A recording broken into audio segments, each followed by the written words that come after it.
अक्षरशः माझ्या पप्पांची इतकी तब्येत बिघडली आहे ना की आता ते लोक सांत्वन करायला येतात की हे बोलव, अँब्युलन्स बोलव, हे कर ते कर. मी त्यांना तेव्हा पण सांगत होती ना, अजूनपर्यंत मराठी माणसांना त्रास द्या. आता ती मला बोलते आत्ताच्या आता रूम खाली करा, आत्ताच्या आता रूम खाली करा. बोलायची पद्धत आहे. सगळं शिव्या वगैरे देत होते माझ्या वडिलांना. ही बोलायची पद्धत आहे का?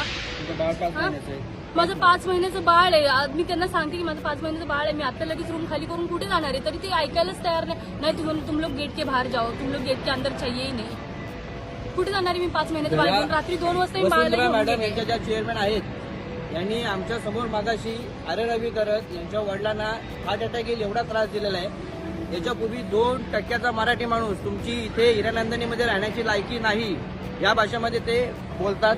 याच्या अगोदर त्यांनी 3 लोकांना मराठी माणसांना कामावरून काढलेलं आहे आणि ह्या ताईंचा 5 महिन्याचा बाळ आहे. फक्त त्यांचा अग्रीमेंट संपला आहे.